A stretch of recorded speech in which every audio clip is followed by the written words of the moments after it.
Welcome everyone to Cut the Curve. I'm Flipman Zweig. I've been in the business now 23 years, and Cut the Curve is a show I created with a creator, a friend of mine, Isaac, where I interview mentors, moguls, and serial entrepreneurs. And today I'm here with Forrest Blackburn. Welcome, Forrest. Thanks, Flip. Thanks for having me. Yeah, great to have you. So I was with my parents today for breakfast at IHOP. My mom's like, "What does Forrest do?" I said, "I don't know. Let me ask him." What do you do, Forrest?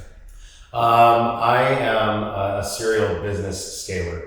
That's kind of my background. So I work with a lot of Fortune 100s and 500s in scaling their businesses, everybody from Travelocity and UPS and Disney Cruises and 1-800-DENTIST and Keller Williams, and to really kind of scale their businesses from a sales and marketing standpoint. So that's kind of my background. Previous to working as a consultant with those guys, I had a marketing company that I grew kind of into a monster from 7 agents we started with back in 2010, and grew that into 2019, early 2020, to about 1,500 reps nationwide and 17 franchises nationally. And it was awesome. We work with small and medium businesses, building out their local businesses. We built a little bit north of 50,000 websites over the course of that company.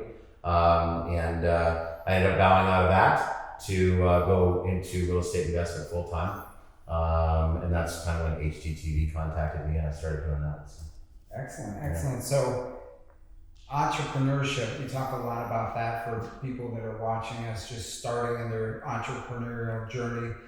Where did that all begin for yourself? Was that learned in the home? Did you have an example, or where did that all? Because I've always kind of been hustling. I think back. It's a good question. It takes me back like in 6th grade. I had all the kids working for me, selling something. We used to have hot lunch on Wednesdays where it was brought in. And I remember you could get 1 piece of pizza or 2 drumsticks, or 1 drumstick and 2 pieces of pizza. And I was always trading that food for the drumsticks. I was big on the drumsticks. I was selling my sodas to the kids who their mom and dad wouldn't allow them to have sodas. I had a kid that his dad owned a company with a bunch of trinkets. So I had him bring a bunch of those trinkets, and he gave them to me, and then I put him to work selling them for me. So these were like magnetic earrings and slap bracelets, and 6th grade. So it was in you from the start. And before that, I had a car washing business where I printed out my own little business cards, and I'd go around throughout the neighborhood and see if they needed their cars detailed. And just creating money, finding a need and solving that need and making money from it has always just kind of been at a young age. So did you in my blood. Was that from relatives, parents, or because we, again, learn from our surroundings and from our reference? No, I hear you. I'm 4th generation real estate. So my dad was a commercial developer, commercial broker.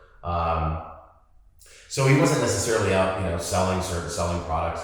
He was just, he hustled and he made a lot of money doing it. So I had a very fortunate. And this was in Orange County? This was actually in San Diego. So I'm born and raised in San Diego.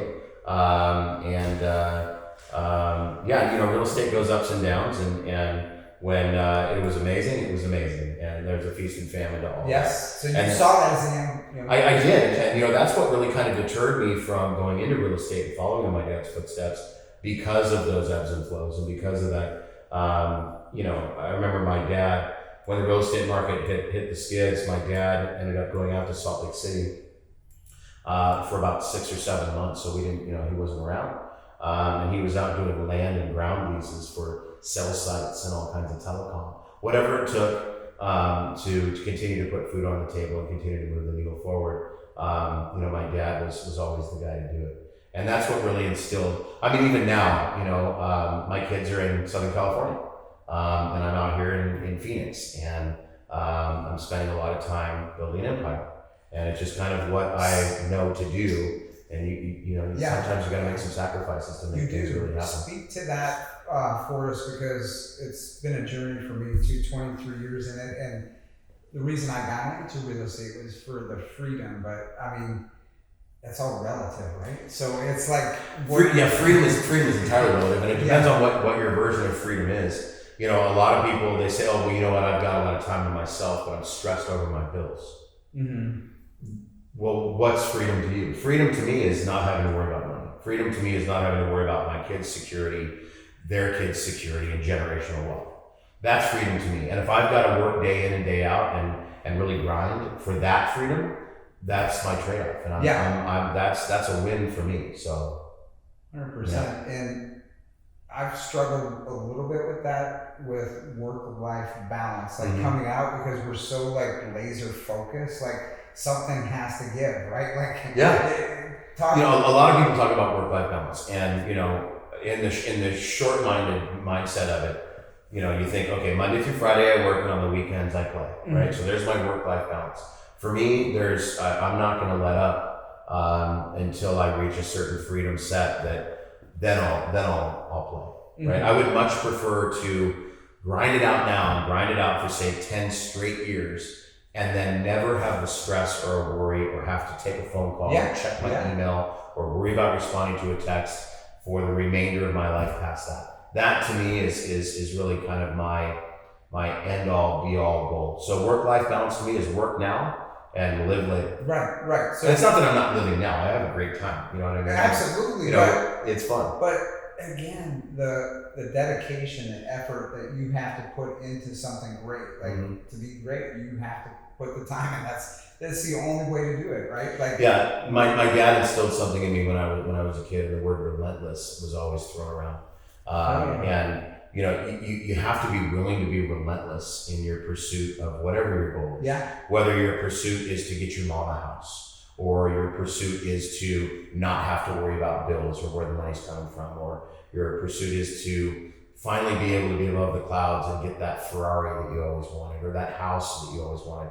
Whatever your pursuit is, you have to be relentless and stay convicted in pursuing that goal. And it's for me, that's just how I live and breathe. It's a mindset. It sounds like with you. You keep pushing even when you think you can't push. You're like, all right. Oh, it's when I think I can't push. That's when I actually double down and do more. It's like being backed into a corner. And I'll tell you, I put myself in corners a lot. There's a lot to be said about living outside of your comfortability zone. And, when we get comfortable, it's very easy to get complacent and, kind of kick back and put your feet up on the ottoman and say, I'm good right now. But for me, that gets me a little anxious and I get a little tingly about it. And when I feel like I don't have enough on my plate, I'm a chronic procrastinator. So if I don't have something back to back to back on my calendar, if I don't have things, tasks, and goals that I have to achieve back to back to back, then it gives me that time to procrastinate, that time to get comfortable or complacent. And when you step outside your comfortability zone, that's really when you can start holding yourself to the fire, holding yourself accountable. And, it's a sink or swim mentality. I talk to so many people that are in a W-2. Okay. And they're saying, I'm really thinking about doing this full time. I just, I have my job and, I've got some good comfort and man, get rid of it, shed it. And I can tell you right now that if you are relentless, you will swim. You will be able to get to the point where you're walking on water. As once you guys get the confidence, once you're confident, and because you're coaching too, right? Get a coach, guys. Like years ago when I first came up, we didn't have like all the opportunities to find online coaches to learn from, cut the curve from our failures, and it's a big. And those of you guys that are out there watching this, you're already taking the first step, right? Being open to learning from other people. There's so many egos involved in any industry, but if you think, I know better, or I don't need to listen to people, or I got this, I can tell you right now that you're shooting yourself in both feet. And for me, it's surrounding myself by amazing people. It's surrounding myself in environments where I learn. And Richard Branson and Elon Musk both said independently of one another, they both said the same thing, and it was not choreographed. They both said if you want to be a billionaire, your top 5 friends need to be billionaires. And when I was a kid, I was an actor. Shocking. When I was a kid, I was an actor, and I had a talent manager at the time, and she said, never go into an acting class where you're the best one because you'll learn the least. So if you surround yourself by people and you're open to learning from these folks, join masterminds, join seminars. You gotta love competition. You gotta want to compete and be the best. Why would you want to go in a room where you're the best already? And it sets a benchmark for you. Yeah. It shows you it's attainable. And most of the people, like myself, I work a lot with OPM, which is other people's money, in marketing, in purchasing properties, and in doing that, I'm able to learn. And from that knowledge and that experience, I roll that into my students, into coaching and mentoring. And just the ideas alone are worth whatever you pay for coaching, mentorship. Yeah. Being in masterminds, like you and I were talking about earlier, guys, if you're not in a mastermind, you're falling way behind. And it's not even just being in a mastermind, right? If you're watching this right now, hopefully we can provide some value. And it's not just about what you're listening to and you're going, oh, that's a great idea. Write it down and then implement it. Because there's so many people that go to masterminds and go to seminars and they go to these things and they say, okay, well, I went there, so obviously I'm cool. You know, I'm in with the crowd. I got a tax write-off for it. By the way, all these masterminds and seminars are all write-offs. Yeah. But it's what you do with it once you leave there. If you're not leaning on the connections that you made, if you're not taking what you learned and implementing it into your business, then you're missing the whole point. Yeah. So get someone that holds you accountable. Whether it's you have to get someone like that, a coach, to hold your feet to the fire. Yeah. And then also we all struggle in certain things. So hey, what do we do on this? I'm going to call Forrest. I'm going to call whoever. Yeah. Like you guys have already done certain things that I'm learning. Yeah, and likewise, it's always reciprocal. And once you have a network, I always say your network is your net wealth. And the more people that you have on your side, the more people you can lean on, the more people that you can, without any kind of false bravado or any ego, you can call them up and say, hey, I am failing in this aspect. And I know that you're not, so can you help me out? And it's a humbling thing if you haven't done it, but when you start doing it, you understand the reciprocity. Yeah, it moves the needle in strides. And just to play off the title of the podcast, by learning from what other people have done. And there's so many people at masterminds that go, that's my first island and that's my first Ferrari. That's great, awesome, good for you. But I want to know what hurdles, what speed bumps hit you to be able to get to that point. Yeah, right. You get smacked down. I want to learn from things that they learned from, because that cuts corners, that cuts the curve, and that really enables you to stay away from costly mistakes. And so much of my mentoring and coaching that I do with students is showing them, I already tried that and here's what happened. So don't do that, or yes, do this, or have you thought about this because it worked for me? And being around people, whether you have a coach or a mentor, you're going to seminars or masterminds, if you're reading books, if you're watching podcasts, it's so available today. It's out there, guys. So finding a target, sticking to the target. Like Forrest had mentioned, you go to this mastermind and you don't keep up with your end goal, you're gonna fail. So always remember, you're after that target. It's not short term; it's a long term vision. Oh yeah, nothing good in business is a sprint. It's always a marathon. Yep. And I come back to the word relentless. You have to be. Imagine yourself if you were in a foot race, but it was NASCAR, and you've got to do 500 laps or whatever the case may be. That is not a short race. That's not, hey, I'll beat you from here to there. It's never like that. There's going to be a lot of changes. There's going to be a lot of people taking over first position, second. You have to be willing to learn from that and just implement. And if you're out there learning, if you're out there absorbing, and you're not implementing, that's your biggest downfall. And at that point, if you're a business and you have somebody who does operations for your business, and you're not implementing what you're learning and not having your operations manager and passing that down to them, then you need to get out of your own way. I coach so many C-level positions and so many owners and managers of companies. And I always say that the bottleneck's at the top. If you look at a bottle of water, the bottleneck's at the top. The bottleneck is typically always at the top, and you've got trickle down hurt from that. Yeah. So a lot of times owners and operators and managers, even though they're the visionary, they're not the one to implement. They're not the integrators. And you need to make sure you got all those book that Pace Morby recommended to me, Rocket Fuel. Uh-huh. Have you read that one? Yes. Yeah. So we have the visionary, we have the integrator. All teams need that. And there's a lot of folks out there, I talk to a lot of them. A lot of them are my students. They say, well, I'm both. Okay, that's fine. And I love that about you, but pick one. And own that Own lane. that title. Own that, who am I? Like, Well, we're only 100% human, right? So if you come into the office one day and you have two different tasks that need to be handled, and those are salaried positions, and you think you're going to take them both on, at the end of the day, you can only give 50% to this one and 50% to that one. So really now these roles that should be being fulfilled and pushed 100% each are really only receiving 50% each, and that's not fair to your company. It's not fair to those roles. And there's somebody out there, and you just need to look and find it. Make the relationship that will give 100. So what I'm hearing Fortis say is delegate. As we grow, you have to delegate, and I've done it myself, guys, where I go out of my lane. I'm not in the lane, and I go do certain things I shouldn't be doing, and guess what? It bites me in the ass every time. Yeah, and I tell these owners, I'm like, listen, if there was a boss above you, and they were looking down on this, and they were seeing that these two different tasks that you were delegating 50 and 50% of your own, attention and focus to, which one do I fire? Do I fire this task, or do I fire that task? I've got to fire this one person because they're not giving enough attention. If you went to the Tesla factory and the door guy that assembles the doors took that off to go down and help the tire guy because the tire guy's struggling, the door's not being put together. So clearly I've got to fire the door guy. But now the tire's not being put together right because the door guy wasn't trained to do tires. So I'm already firing the door guy, but I got to fire the tire guy too, because it's when you spread yourself too thin, you have too many roles and too many tasks, it just doesn't work out. So you stay in your lane, you have ironclad SOPs, standard operating procedures,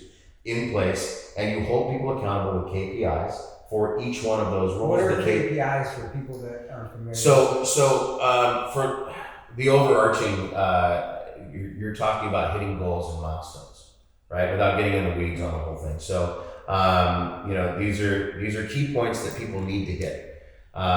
So in an acquisitions department, if you want them to be writing 3 contracts a day and you're holding them accountable to that, if you want them sending out 500 text messages a day, or you have a VA that you've set a benchmark for, those are things that you look at in your metrics. If you're running PPC, you're looking at KPIs like conversions and click-throughs, and you can just go on and on and on and on. But the more studyable data that you have to measure something, the easier it is to steer the ship, and the easier it is to really kind of get to the root of where your problems are and where your wins are.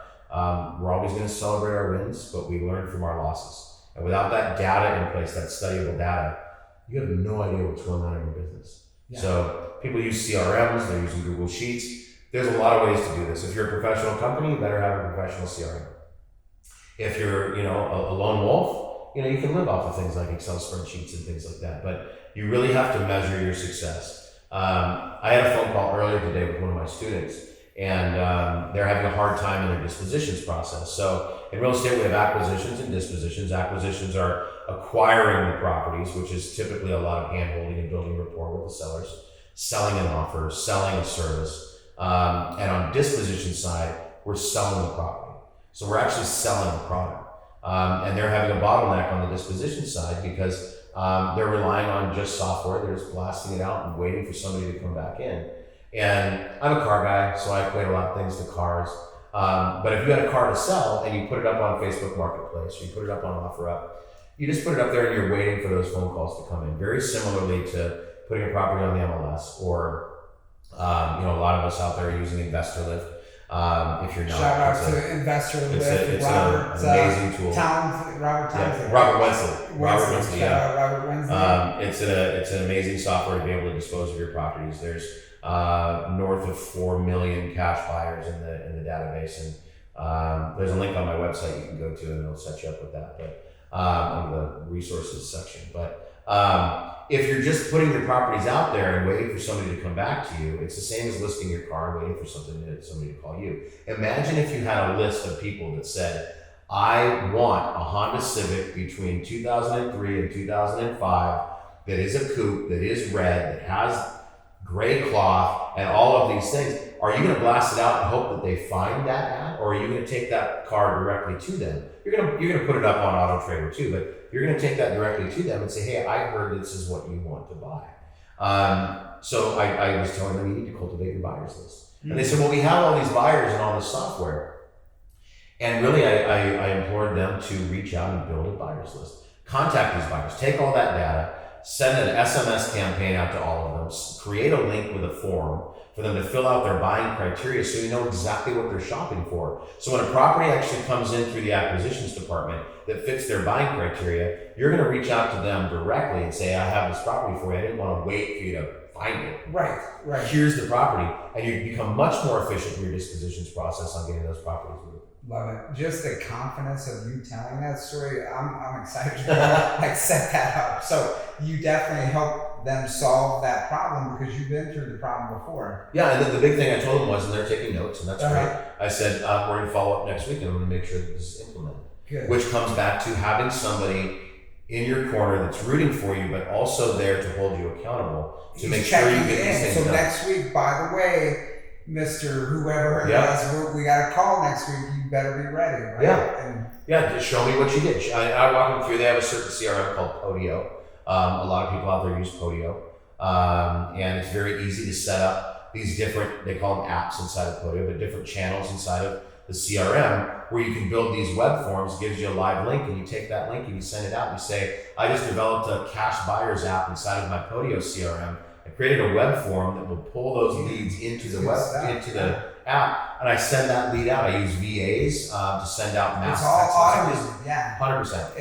And how could you learn that? You could try it on your own, but like he's done it. Like I do it. It works, It's like, you know. And then you those see buyers are it. saying, "Oh, you know what? I get so many properties sent to my phone every day that it would be so nice to cut down on the noise and only have properties we coming don't in want the that I stat. want." We want the real stuff that's going to make Yeah. you money. And So they're happy to fill out translate that form.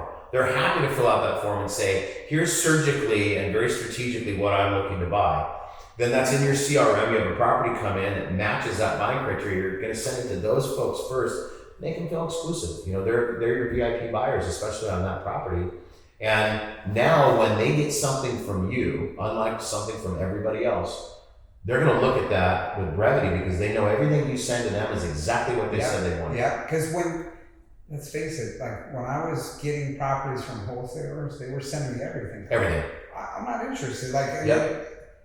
Why And after waste a my while, time? and they I'm send like, you so many of the "I'm not interested" stuff. You're like, you know, everything I get from this one company is stuff I'm not interested in. So then I'm you're just gonna going to open stop those looking at emails. it. Yeah, you're just going to stop looking at it. Whereas if somebody's only sending you properties that you said you were interested in, it's like if I told you, "Hey, I'm gonna go to Costco.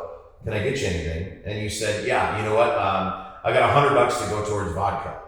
And I came back and I said, "Sweet, I got all this orange juice. Where's that $100?" Like, that's not what I said at all. And every time you go to the store, you mess this up. I'm not having you go to the store for me ever again. Right? Versus I show up with the vodka, you're like, "Oh my gosh, that's an even better brand than I asked for. Here's my $100. Take my money." Take it all the time. You know what I mean? Yeah. So now every time you see me coming up to your front door, you know, this guy's got everything that I want. There's my guy. Yeah, so And it's the they're gonna same keep thing. Coming back to you over It's the and same over thing and with over. building your buyer's list. And I used to do that with the way back when, before the internet. We would have folks like Troy and different guys that would find these properties and they would call me. So it was very simplified, but I would be like, "I need this," and they would It's a find shopping it. list. Yeah, they would find what I needed and call me. Yeah. No, it's so important. And then from that, if you know where your buyers want to have properties, and let's say they're only buying properties in North Phoenix, are you really going to spend marketing dollars to go out and source leads that are in South Phoenix? Right. Why would you? Yeah.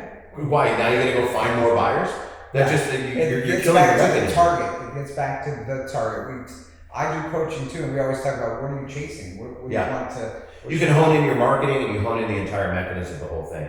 You know, I did a podcast with Wholesaling Inc. A couple of years ago, and Is that with the guy out of Florida? Brett Daniels owns Wholesaling Inc. now. Because he started with someone else in Florida. Yeah, I think so. Okay. But my good friend Lauren Hardy, aka the Mom Flips. Oh yes. She was the host of this specific. She's out of San podcast. Diego. She's in Orange County. Okay. And Lauren had me on Wholesaling Inc. And I equated it to if somebody told you I'll buy any house that's blue, and you said, "Oh, okay, great. What do you think about those orange and red ones that I sent you?" Well, you're not listening, right? So if you're not listening to what your buyers are telling you that they want, then you're doing yourself and them an injustice. Yeah, 100%. So And again, most people are or talking versus listening. Mhm. Work on your listening skills, guys. That's so important. You don't always need to be thinking. Let people talk. People will always tell you what they They'll want. give you the answer. Yeah, especially in real estate. You can hear their story and, oh, I bought this and I bought that, I bought this, and what I'm really looking for now is this, and that. Everything that they set up into that point is just conversation. Now you're down to the shopping list. Now you're down to the meat of the conversation, where you can actually monetize that relationship, and in the process, put a halo on your head because you're an angel bringing them a You're profit. saving, 100%. making money. So, what is it for us that you coach on in particular, and how do people find your coaching program? Most of it comes down to scaling the business and making things more efficient and streamlining processes and systems and creating culture within your business. The ecosystem and culture of a business is probably the number one most important part. If you do have a business and you're not a lone wolf and you have a company and you have, whether it's an office with a staff or you have remote workers and everyone's doing group Zoom and Google Meets calls, having that culture and making sure that, I call it sticky. If your environment is sticky and people love the people they work with and they love the environment, those systems and processes and tools that you're investing in will get used. So many people out there, they're like, I have every system and tool and process out there, I just can't keep people. Well, then maybe you're the problem. Maybe your culture and your ecosystem is the problem. Yeah. Because these software systems out there are working for everybody else. So if you can't keep butts in seats, it's a you problem. So creating culture and creating an ecosystem where people want to How do you work. deal with that when they're constantly failing at creating that culture? Like, what's that conversation look like? I usually point out to them that, in some way or fashion, I'm pretty good with words, that they're the problem. And that they need to get out of their own way. And they need to bring in somebody who can fill the gaps that they're creating. Sometimes that's a really hard pill for people to swallow. There's a lot of egos. Ego driven, yeah, and because again, getting out of your own way, understanding you're great at a lot of things, but someone's better at that than you, obviously. Because and that's something that in working with Tarko Musa from Flip and Flop and building his company so that we had more content for the shows. He even said himself. He said, "Look, I'm stressed because I've got all this stuff going on, and if I bring that stress into the office, I know that it's going to affect the culture and the ecosystem. So, I need somebody like you running the shop that keeps everybody keeps everybody excited and happy." Tarek? Yeah. Tarek? So what was that experience like? It was amazing. I was dealing with camera crews all day and dealing with all kinds of stuff on top of building, a phenomenal That's a giant company. show, right? That's like the number one show Flip or on Flop was HGTV? really what launched HGTV as far as the flipping shows were concerned. It was kind of one of the founding shows of all the house flipping shows. You guys love those shows. I know And now he's got a new one with his new wife, and they just had a new baby, and congrats to them. But no, it was an amazing experience, and just were you building hired that company. to build the company, Yeah. or what? Yeah. How did that relationship So evolve? I'll back up. So with my marketing company, it got to a certain point where all I had to do was just kind of sit back and watch reports and KPIs and just make sure all my offices were producing. Because you set your systems up so well and you were so dialed It turned into a monster, and I put the right people in place. I delegated out to have the right general managers in different parts of the country, and everything just kind of ran itself, and I just had to check in on it to make sure nothing was broken. And this was at the time in my life where I really started to get a little complacent. I was at home. I was working from home. I had all these monitors, and I was just monitoring stuff, and I could watch movies, and I could do whatever. And I'm a sales guy. Sales is in my blood. I love working with people. I love solving a conversation and getting to the solution, getting to the win. So I put my iron back in the fire, as far as being a consultant, and I had all my press kits out there, and that's when I started working with a lot of the big Fortune 500. Did you 100 sell companies. the business, or did you? I sold out of the business. Okay. So they took it in a different direction after I left and turned it into a hosting company only. And they kept the clients that we'd built all the websites for and just hosted their websites, and really kind of took any kind of labor out of it and just coasted on residual income. But you were bored. Did you get bored, I didn't or sell just out of it until HGTV came knocking. Oh, so gotcha. I had been working with so many different companies in so many different facets too, so many different niches. The gloves were kind of off on that. There was really nothing that we didn't really have any limitations. But when I got the phone call to go and specifically start working to build Tarek Buys Houses, it was an exclusive contract. Was he a big buyer before he got the show, or what? He was a real estate agent before he got the show, and he grinded. There was a story he told me one time where, somebody had submitted a lead that they wanted to either buy or sell a home. He called them 60 times in one day, and they finally answered the phone and said, "What?" And he said, "Oh, I'm sorry. You told me you wanted me to call you." And they said, "I guess I did. What do you want?" He said, "Well, I'm an agent," and blah, blah, blah. But he was very successful in his early 20s doing real estate. And then, 2008 came along. And he tells the story much better, obviously. But he decided he would come up with a way to bring in some investor and do some house flipping. And as he was coming up with this idea, he and his wife went out to Vegas to do a conference, and he met somebody who is in Palm Springs that has a TV show and is a celebrity, realtor. He works with celebrities. So Tarek kind of put that together and pitched a show, and after 10 months, it got picked up, and they started doing that. But you need a certain number of houses for each episode for each season. And that was a big challenge. So building out a company that could have an acquisitions department and a dispositions department and have everything in place where we were servicing enough content for these shows. And then Tarek came out with a second show called Flipping 101 with Tarek Al-Moussa. And I was on the second season of that with him. And we needed more content. Were you ever in the show, or were you all behind the scenes? Yeah. No, I was on the show. Okay. Season 2, yeah. And we were just constantly working hand in hand. And that must have been a great experience. He's a great guy, and we put together a lot of marketing campaigns. And he and I had some great conversations, always trying to crack codes, always trying to come up with a different way to manipulate social media to bring us leads. And it always worked. And we took that from tens of thousands of dollars a month to multi-million dollars a month in assignment fees.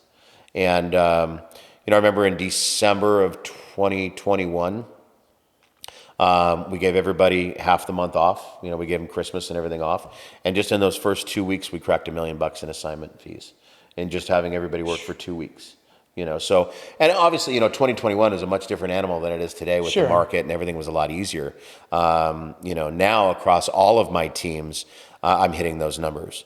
But, each specific team that I work with, it's a struggle. I've got some teams out there that are making $150,000 a month in assignment fees, and I've got teams that are doing $500,000 a month in assignment fees. But to hit those numbers that we were able to single-handedly do, it was a different market. I was also spending $500,000 a month in marketing and advertising to realize $2.5 million. What was your target? Back. What were you guys aiming for? It was all distress. So it was all single-family residential. We weren't really focused on multifamily at the time. I'm heavy in multifamily now and short-term rentals.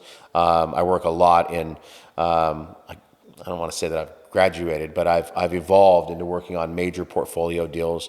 We were talking earlier before the podcast on a couple of the deals that I have very nearing the finish line right now. One is a very famous luxury casino on the Strip in Vegas, and that's for about $16.5 billion. And then I've got a luxury hotel portfolio that really looks like it's going to pop. Everybody involved is very excited, and that's just shy of $65 billion. And, I think, I forget who it was that said it, but the bigger the cookie, the bigger the crumb. So whoever said it, shout out to you, but I use it, so maybe I owe you some royalties. These is game-changing wealth transactions. Yeah. And at any rate, so we were working on single-family residential, and everything was very heavy on PPC. I was doing a lot of TV and radio advertisements, and I even had Ryan Seacrest mentioning us live in the morning out on Kiss FM in LA. And I was running commercials in LA and also in Tulsa, where we did a lot of buy and holds. We built up a huge rental portfolio there. What experience that must have been, just to, And the events and just everything that we went to. And, I grew up in Hollywood. I grew up in the entertainment industry. So, we had a lot of very similar people that we rubbed elbows with. And, a lot of the people that were in his camp became really good friends of mine because their friends were actually my friends from Right. years and years ago. That's So- what we say about networking, guys. And it doesn't matter where you start. You got to start, right? You Yeah. got to just step into an event.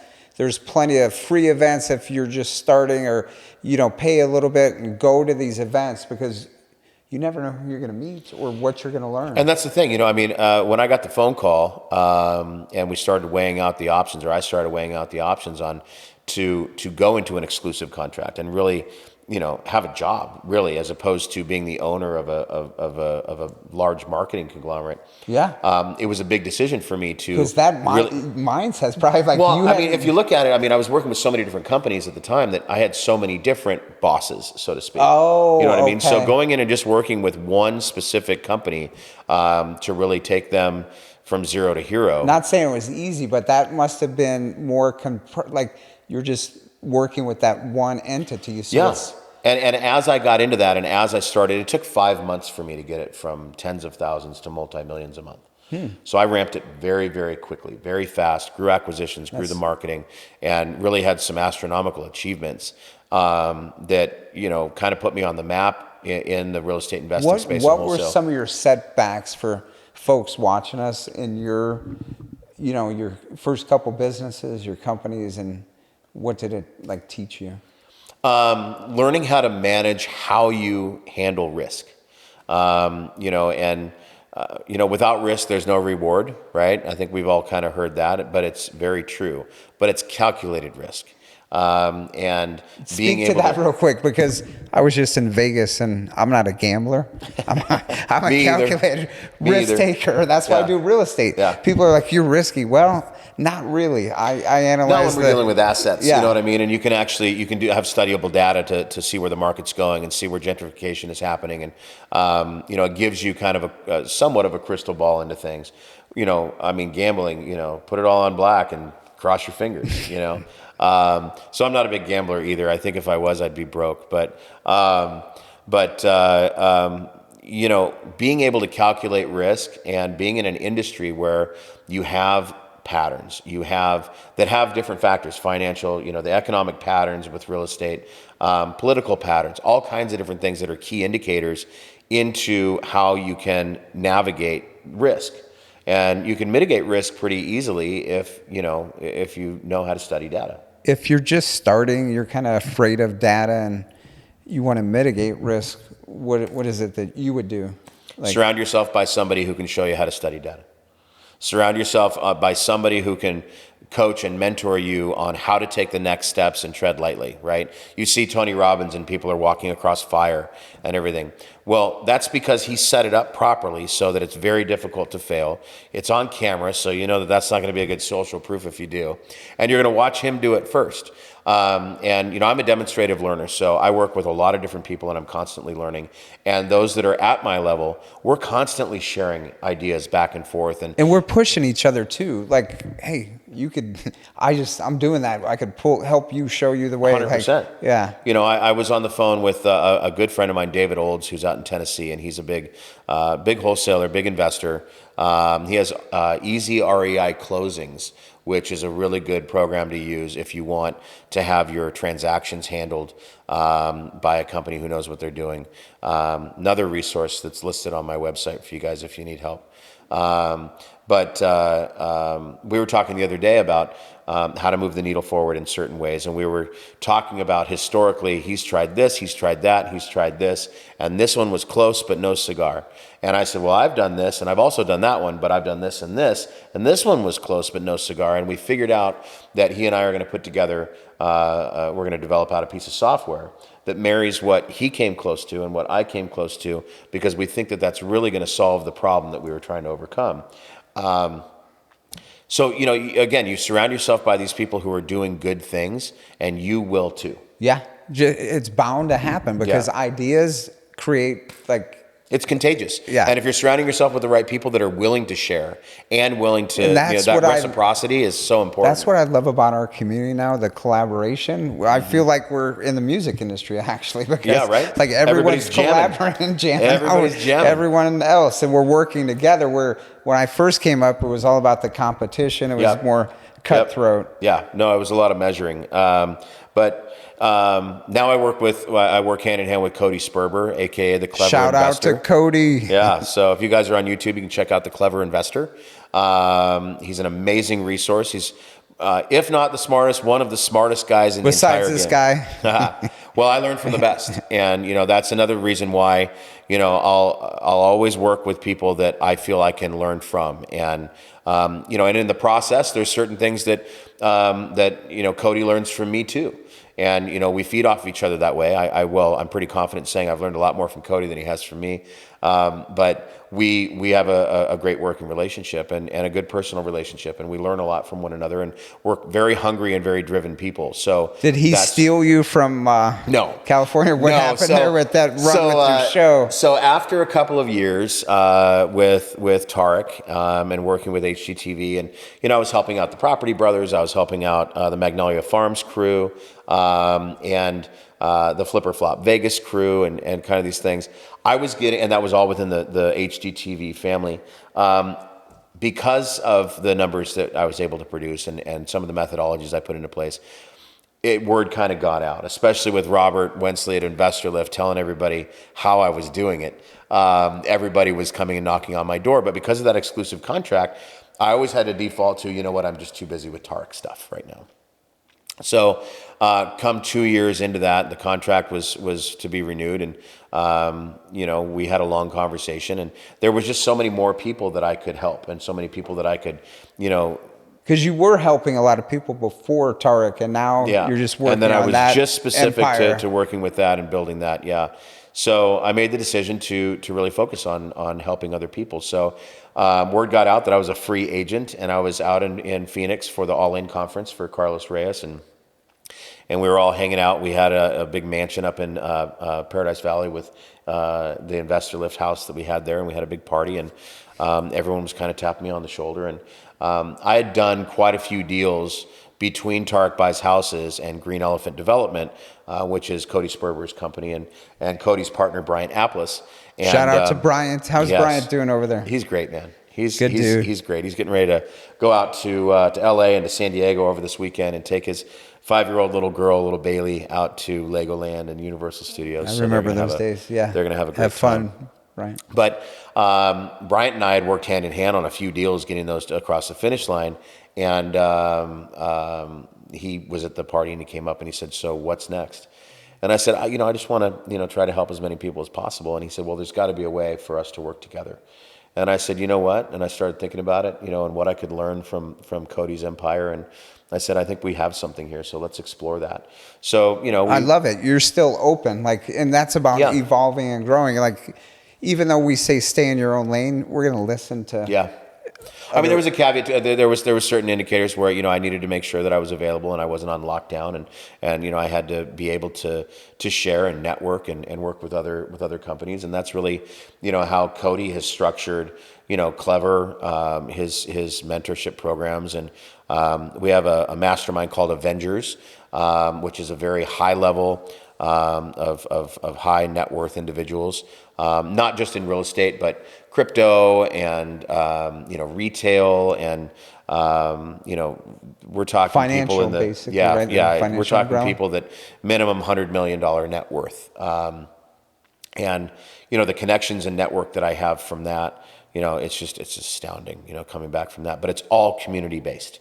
And, Cody and Pace Morby, and, we're all really, really good friends, and you can see what Pace has done for the Sub 2 community. Yes. And it's just a massive, amazing community that he's the one that got me on the social. So yeah, keep rolling, Pace. Yeah. Pace is a driver.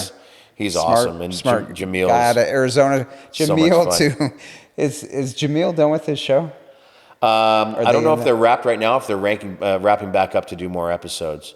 But they have Triple Digit Flip on A&E, which is an amazing show. And I was actually talking to RJ Bates the other day, who has his show on A&E as well. And I think we're going to do some cross collab and I don't know, maybe talk to the production company about another show. So we'll see. There you go. We heard it here first. We'll see. But it really does come down to who you surround yourself with, and never surround yourself with people where you're the top dog and you're not going to learn from anybody. No, and it keeps coming up too on the podcast. Like, I don't know how many people have said that. You want to be the dumbest person basically Yeah, in the I room mean, in simple yeah, form. I mean, if you're the lucky dumb guy to get in with a room of smart people, well, I can guarantee you when you all get out of that room, you will have earned a few grade point averages. Absolutely, your IQ will go up. So, it's just and do the masterminds, do the seminars, get a coach, get a mentor. And I know some of you out there are like, oh my gosh, I just don't have money for that. Well, you never will unless you actually put that money to work. If it's something costs you $1,000, but from that you can make $100,000. How stupid are you to not take that $1,000 and just not go out for the next few weekends and play it close to the belt? Skip that vacation down to Cabo. Put it into a business where you can go to Cabo anytime you want, whenever you want for the rest of your life. So it's an investment into yourself. It's an investment into your future wealth. It's an investment into your future freedom, which is how we kind of started off the conversation. Yeah. Yeah. And again, I don't want to say we're both coaches, but it falls back on you guys really, because you got to want it more than we want it. Yeah. As a coach, I could tell you and show you, but if you don't believe it, you're not going to do it. Yeah. And that's the belief in yourself. You've got to drink your own Kool-Aid, and you better make sure that Kool-Aid's loaded full of all the right nutrients to take you to the next level. And so you have to know what to do and what not to do. So, and the only way to learn that is to learn from people that have already done it. Those wins and losses and things. I spent $90,000 a month for 3 months on TikTok and Snapchat, just to go hard and heavy to get that studyable data back. I could have spent $9,000 a month for 30 months, and 30 months from now had studyable data, but I wanted it over and done with. So we went hard and heavy to find out that I had some great agent relationships that came out of there. But wouldn't you know it, 12-year-olds doing the floss dance don't have a house to sell, right? So, it worked in some aspects, but it didn't work in others. So when people come to me, they go, oh, I want to spend a bunch of money on this. I go, well, I've already been there and done that, and here's where it will work, and here's where it won't work. So set the right expectations. And because you're with me talking to me about that, now you know. Yeah. Now you're not going to make a $90,000 times 3 months mistake. You already tested it. You did the test run, so people, you don't have to do your own test, because we do a lot of testing in our business. Split testing is the biggest thing that you can do. Yeah. I even do that with employees and staff members. I'll give them the same task and let them hash it out. And, sometimes you got to let the low rung go and replace them with somebody who's better. So, I'm constantly split testing, whether it be marketing, whether it be staff, whether it be scripts. I'll have a script that's crushing it, and then maybe I make some tweaks and I go, I think this one's better. I'll split test it in phone calls and see how it works. And if the new one works better, great. If it doesn't, well, then I guess I just got to stop screwing around with it, right? Yeah. But I'm constantly working to move the needle forward, and split testing is a huge, huge part of that. Man, I love everything I've heard. I've learned a ton. And what I like, though, is you've taken from all the people you surround yourself and put it into motion. Yeah, put it out there and are doing it. And so I want to ask you, what's next? You got all these great things happening, and you got a lot of opportunities coming your way, and it's a new year we talked about earlier, 2023, and it's a big year. This year, I'm really focused heavily on reinvesting. So if you fancy yourself to be an investor out there and you've got a bunch of cash sitting in your account, guess what? You're not an investor. You have got to invest your money into assets. We don't know what's going on with the Fed right now. There's a rumor that I heard the other day that they could tell you that money doesn't matter. But you can't change, and this came from Grant Cardone. Cody and I were out in Miami a couple of months ago, and I got to spend a few days with Grant, go out to lunch and whatnot. Nice. He's just an amazing dude. What an amazing mindset. And, he preaches you have to take whatever liquid you have and you've got to put it into an asset. Money can be erased. It's all digital, everything now. It can be erased. It can be lost. But a house, you can't move it. You can't move that house. You can't move that out. That's yours. It's going to go up in value. Granted, that's just kind of the nature of the beast, as long as you can hold it for a long time. But you have to invest your capital. So living by that ideology and practicing what I preach, I've been buying, quite a few properties. I'm closing on one on Friday, actually, here in Tempe. It's a single family. Congrats. Thanks, dude. Yeah, it's another single family residential. What are you going to do with that one? It'll be a short-term rental. So I'll end up, doing Airbnb, and I stay in a lot of Airbnbs now. So I think with this one, this particular property, there's a few things that I want to do. So I'm going to get that one kind of What fixed was up. the price on that guy? So I pick up everything on creative finance. And, we talked about Pace Morby a little bit earlier. So if those of you out there aren't familiar with Sub 2 and Pace, Got to get definitely him learn. on the show. He's probably one of the only local guys because he has the contract or whatever with A&E. Same with Jamil. But yeah, those are amazing guys. They Arizona's should a be on the show. great state for teachers, man. Well, you know what? Phoenix is kind of the hub for real estate investing. We've got amazing people here, from Brett Daniels and Pace Morby and Jamil Gamgee to Carlos Reyes. I mean, it just goes on and on. Yeah. Cody Sperber. So it's really a hub. I kind of fancy Phoenix to real estate investing as Silicon Valley is to software. Wow, I never thought about that, bro. But it's a pretty damn close parallel. So that's why I spend so much of my time out here. I'm from Southern California. I still have my everything set up in Southern California, but I just don't get there very often. Thank God for FaceTime with my kids and Amazon Prime. I'm focused. I'm laser focused right now to grow an empire. And so anyway, to your question, I do everything on Sub 2 and seller finance. I'm very smart about my risk involvement. This particular property is a $600,000 house. It cost me $38,000 down to get into it, and it's $1,600 a month with a 7-year balloon. And if it doesn't appraise in 7 years, they extend the balloon for another 3 years. So if you look at traditional financing, you're gonna have to put 20% down to get into that property, so you'd be at $120,000 just to get into the property. And with interest rates where they are right now, you're in the 7s. So this was $38,000 down and $1,600 a month. It's going to cash flow me about right around $70,000. Is that a needle in the haystack, though? Is that easy for people to go out and they're all over the place? Okay. They really are. They're all over the place. We were talking earlier about Scottsdale, which is, a very affluent area in Phoenix. There are 49 pre-foreclosures occurring in Scottsdale right now, which means these people have gotten a notice from the bank that says, either sell your house or we're going to take it. Up to you. Or pay up. And these people are upside down. They can't pay up. So the only option they have is to sell out on the equity they have and have somebody take over their payment. That's where Forrest, myself, Pace, whoever wants to do it, get creative, guys. But you have to learn it from someone. You've got to learn it. You got to learn it. It's not an easy strategy, but there's teachers out there. And there's so many, wholesalers that I work with, and they're all cash offer. Everything's a cash offer. I'll give you 60% of ARV minus repairs and take it or leave it. And so many of them leave it. They don't take that offer. You can offer more if you're coming in on the creative finance, which, what are you doing? You're knocking out all those cash offer people that are trying to compete. Now you're in a competition all to yourself. Yes, sellers want to have, their money now, but that's going to put them in an entirely different tax bracket this year. Are they prepared for that? Was that you I was talking to about We Buy Ugly Homes or Homevestors? Yeah, same company, by the way. Yeah. Okay. Yeah. They had so many opportunities to do seller finance, but they chose not to because they missed the mark. Yeah. They missed the mark because you get put on title. So for $38,000, I'm on title for a $600,000 house, and I'm paying $1,600 a month for it. And I'm going to rent that thing out, and I will return on that payment? I will net at least $5,000 a month net. Average every month of the year. On that one property. And so what do? You go and you do it again. And you take that money and you go and you do it again. And you do it again and you do it again. And if you can get 2 or 3 of these a year, imagine where you're going to be in 10 years from now. Yeah. You're going to have so much wealth Just do created. one. I always say, let's just do one. Yeah. Let's get your first deal, and then it opens up momentum. Yeah. You gotta open the door with the first one. It's always the first step, right? That's the biggest, hardest thing. Your first deal is always going to be the hardest.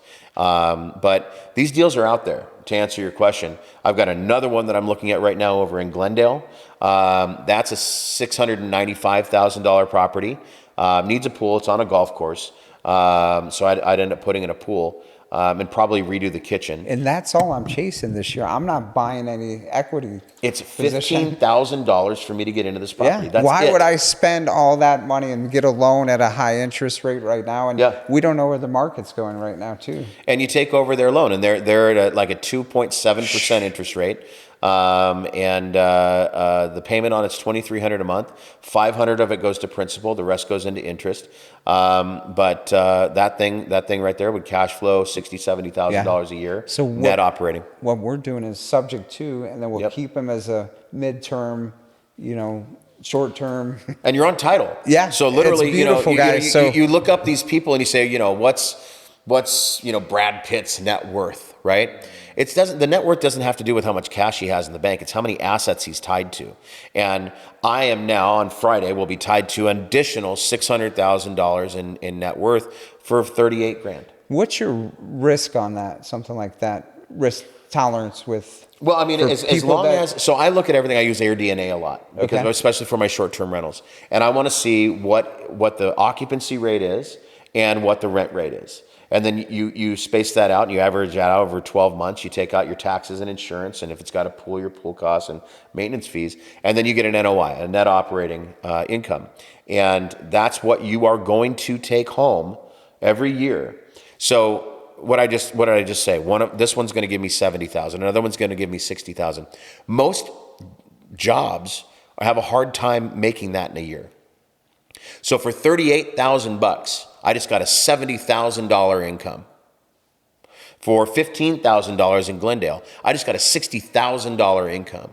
And this is after taxes. This is everything, right? So it's just an amazing way to create wealth. And there's always a way. You just have to learn the structure, the systems. If we know it, but you guys have to learn it too. So go to people who already have done sub-twos. Because it's not just about you knowing it. You've got to explain it to the seller. Yeah. When you're you trying have to be to close 100% a deal, educational. Yeah, because there's a lot of hand holding on your first, second, third deal that you need to understand. Yeah, I mean, you put together explainer videos, and I have a student of mine that was having a hard time in his acquisitions department explaining sub-2 seller finance wraps to the sellers. And, it was a lot of talk, a lot of making their head spin. So, I told him, I said, go to someplace like Fiverr and create a cartoon explainer video that knocks the whole thing out. Keep it simple. Yeah. And so they started implementing this into their pitch and emailing out these explainer video links. And the sellers were writing back and calling back saying, you know what, I get it. It's a great idea. I totally get it. It's a great idea. You're going to pay into my equity position that I would get all right now, putting me in a much higher tax bracket. And in 7 years from now, you're going to pay me out on that. And maybe some of you are thinking, well, gosh, how am I going to come up with, $500,000 in 7 years? Well, the property is going to appreciate. So you're going to have built-in equity. You can go pull that out and pay off the property, or you just sell it and pocket that equity. Take that equity, like I told you, it cost $30,000 to get into this one. Maybe now I'm going to have $200,000 in equity, so I can sell the property in 7 years, pay off that balloon payment, take that $200,000 and buy 4 or 5 properties with it in the same fashion. And then you just rinse and repeat and rinse and repeat. And it's a duplication of efforts. Rinse and repeat. And guess what, guys? It's a win-win. It's a win for that person that you're solving a problem. Is stressed out of their mind because maybe they're going through a divorce, job loss, they're losing their home. Yep. Now you're there to help them, and you're getting the property. Yeah. So. It's all about solving problems and coming up with a solution. And people just don't have the education to understand that these solutions are available. So if you can educate yourself to then be a teacher of this to sellers, you're going to knock it out of the park on almost every single phone call. So. I mean, I listened to you on the phone call in the studio here. First thing I noticed, the confidence. I could tell you've done this hundreds of times. And we all have to start somewhere is the point, guys. So role play with your coach, role play with your wife, your spouse, whatever, until you get the reps and you get good and confident. And record yourself. Yeah. Some of the best sales guys and gals that I've ever worked with, they pop their collar and they know that they're the top person in the office. But I record all the phone calls. Like everything runs through a phone system. There's apps you can use on your phone, make that your work number, and record those calls. Yeah. Play them back to yourself. You will be blown away at how good you're not. You will be Yes. absolutely, you're like, oh my gosh, I had no idea how many ums I say. I sound like I need a better education. And you're going to start chewing that fat out of your diet, and you're going to get better. You're going to see your conversions. You're going to see your sales closes go up, and you're going to see these things. You have to study We yourself talked about to better accountability, but guess what? That's holding yourself accountable. yourself. And Yeah. that's what I've always taught my children. They're in high school and college is TTR, take total responsibility for I love that. your actions and what you're doing. It's not about Bob. It's not about Yeah. your teacher. So Yep. learn the system, learn what you're teaching, and you'll be golden. Yeah. No, So- it's a lot of fun. And once you get on a roll, it's like working out at the gym. Yes. And for me, that's a hard thing to do. Yeah, but you're eating salad now. I know. So- I'm eating salads. I'm on a salad diet That's a right start. now. I remember. I don't even want it's to like- talk about it. Oh God, yes, I'm on a salad diet. I'm doing 3 miles. So You're we're doing not 5. go- I'm doing 3 We're miles not every going morning. out for dinner because I'm kidding you. I I'm a eat steak salad. guy, so I like steak though. Yeah, no, I'm a steak guy, and I've been hitting all of the fancy restaurants way too much and getting way too rich food. So, So I'm now, dialing it back. there you go. Dialing it back. Are you going vegan? No. Okay. 'Cause No, that's a I'm not. trendy I thing now, cannot I do know. that. No. There's no way that I could pull myself to do that. But I am definitely more mindful. My kids are 7 and 9, and the last thing I want is for me not to be around or have any health Absolutely. complications. down Yeah, the road. our health. Seriously, guys, it's not only our physical but our mental health too. Mm-hmm. Because I'm a big proponent of mental health. So.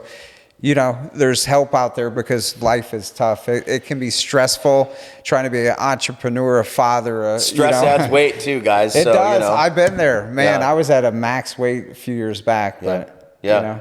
it's No, just I- consistency, like anything. I just want to feel better, and Yeah. and again, my biggest motivator is always in any aspect of my life is my kids. yeah, it's your why. It's my reason. I have a picture of them on my desk in any office that I have.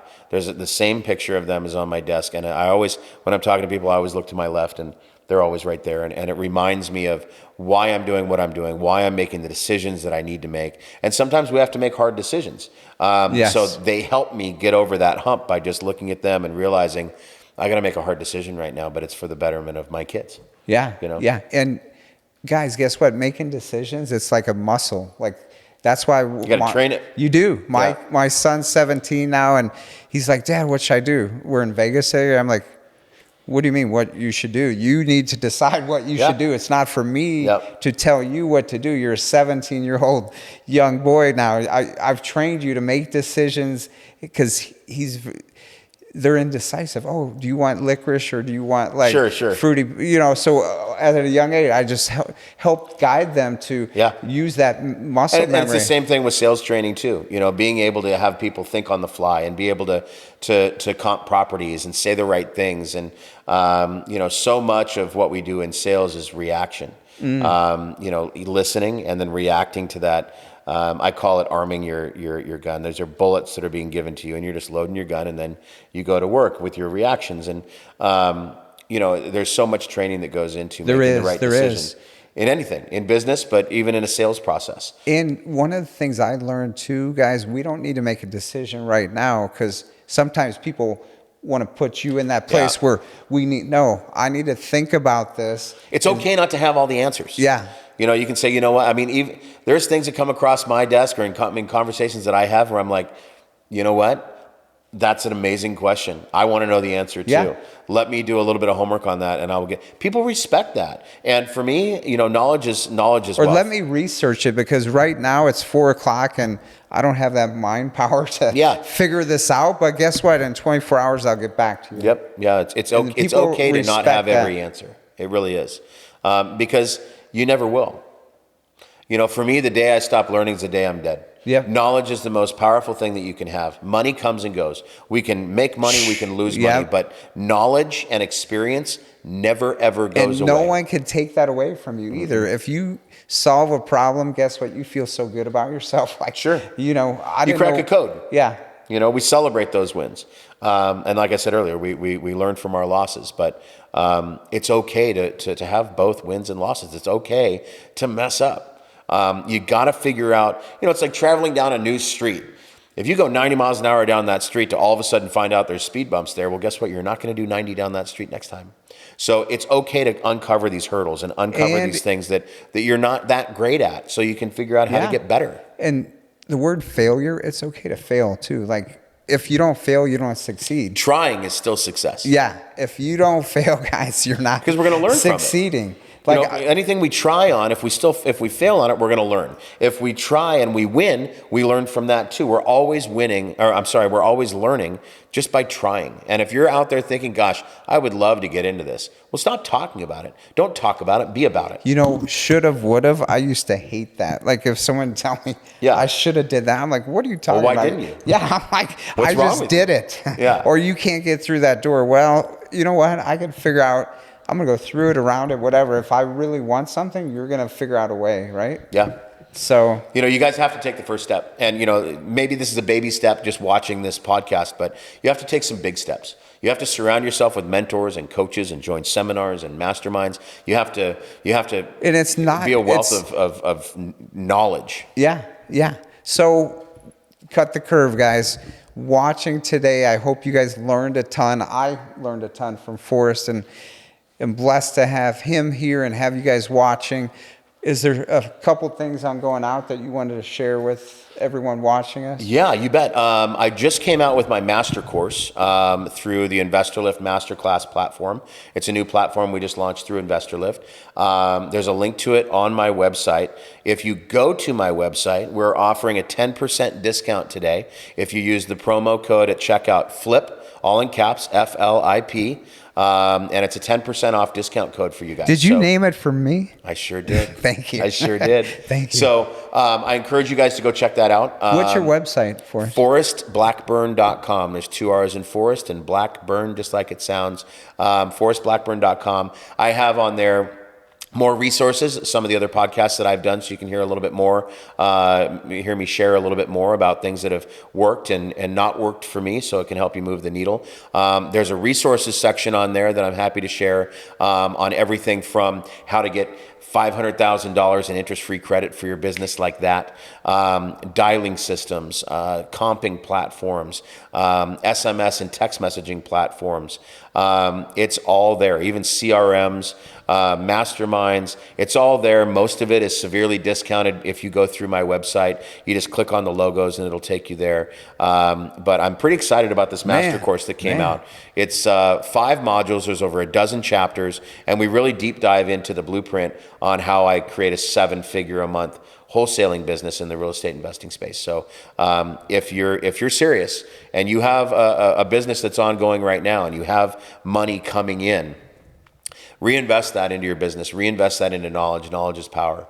I encourage you to check out the course. Use the 10% coupon code we're offering to you today to get a nice hefty discount and implement what you're watching. Love it. Love it. I hope you guys enjoyed it. Again, Cut the Curve is here for you guys, and cut the curve by joining Forrest program today, and had a great time, brother. Thanks for stopping by. Thanks for having me. Awesome. Always Peace. a good time.